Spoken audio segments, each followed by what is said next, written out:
প্রান্তিক জনগোষ্ঠীর দোরগোড়ায় স্বাস্থ্যসেবা পৌঁছে দিতে কাজ করছে সরকার। বিশেষ করে গ্রামের প্রসূতি মায়েদের স্বাভাবিকভাবে প্রসব প্রক্রিয়া সম্পন্ন করতে হাসপাতালমুখী করা এবং ইউনিয়ন স্বাস্থ্য ও পরিবার কল্যাণ কেন্দ্রকে উপযোগী করে গড়ে তুলতে কাজ করা হচ্ছে। সেই লক্ষ্যে বুধবার বিয়ানীবাজার ইউনিয়ন স্বাস্থ্য ও পরিবার কল্যাণ কেন্দ্রে সার্বক্ষণিক স্বাভাবিক প্রসব সেবা জোরদারকরণ শীর্ষক অবহিতকরণ কর্মশালা অনুষ্ঠিত হয়েছে।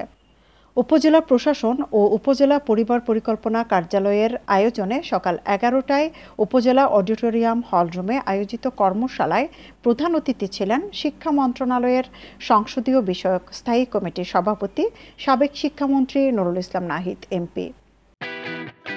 শৌখিনতায় নবাবী আভিজাত্যের পাঞ্জাবি নিয়ে নবাব আরং পাঞ্জাবি এখন বিয়ানীবাজারে।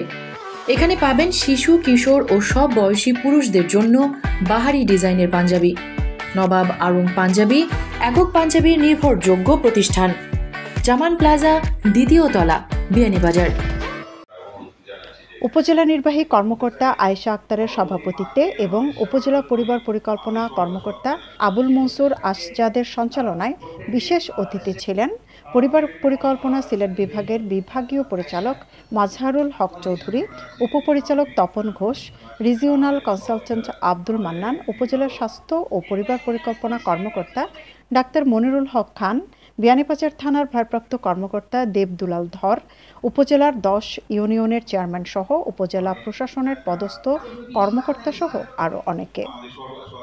ইউনিয়ন স্বাস্থ্য ও পরিবার কল্যাণ কেন্দ্রের অবকাঠামো উন্নয়ন সহ প্রয়োজনীয় সহায়তা প্রদান করার আশ্বাস দিয়ে প্রধান অতিথি ও দায়িত্বশীলরা বলেন, শিশু জন্মহার নিয়ন্ত্রণ করতে আপনারা বলিষ্ঠ ভূমিকা রেখেছেন।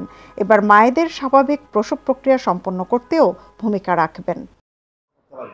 আমাদের প্রতি ইউনিয়নে এই স্বাস্থ্য সেবা কেন্দ্র আছে, আপনারা জানেন ভালো করে, এর সাথে এখন সম্পৃক্ত আছে। আর প্রতি 6000 মানুষের জন্য একটা এই কমিউনিটি ক্লিনিক দেওয়া হয়েছে, যেন বাড়ির কাছে একটা বাচ্চা অসুস্থ হলে মা নিয়ে যেতে পারেন, বয়স্ক মানুষ যেতে পারেন এবং বিনা পয়সায় 36 ধরনের ওষুধ তাদেরকে দেওয়া হয়। এইভাবে আমাদের শিক্ষা, চিকিৎসা, খাদ্য এগুলো মোটামুটি আমরা আছি। এখানে অনেক সমস্যার কথা আপনারা বলছেন, যেমন অনেক পুরানো বিল্ডিং, অনেক আগে একতলা, থাকার সুযোগ নেই। তাহলে আমাদের তো সেখানে যারা এই কাজ করবেন তা থাকতেই পারবেন না। তখন পরিকল্পনা নেওয়া হয়েছে, প্রস্তাব দেওয়া হয়েছে, ইতিমধ্যে 3 বছর চলে গেছে, এখন হচ্ছে না, আরো দেরি হয়তো হবে। তো আমাদের সেগুলো যাতে পূর্ণাঙ্গভাবে আমরা এইসব হাসপাতাল বা এইসব সেন্টারকে আমরা দাঁড় করাইতে পারি, যাতে বাচ্চা নিরাপদে ভূমিষ্ঠ হইতে পারে এবং তার মা জীবিতভাবে বাচ্চাকে নিয়ে বাড়ি চলে যেতে পারে। সেই জন্য এইসব কাজগুলো করতে হবে।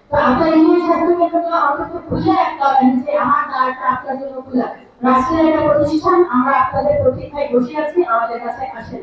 আপনাদের এই যে তালিকা থাকে, সেই তালিকা অনুযায়ী আপনারা অনুমোদিত করেন কিনা এটা আমি জানি না।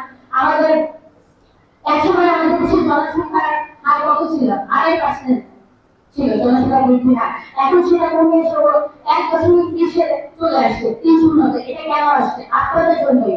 আপনারা বাইরে গিয়েছেন, মানুষকে সচেতন করেছেন। এখন কিন্তু হচ্ছে 2টি বাচ্চাই যথেষ্ট, এটা সবাই জানে। এটা কিন্তু পরিবার পরিকল্পনা বিভাগের মাধ্যমে বাস্তবায়িত হয়েছে।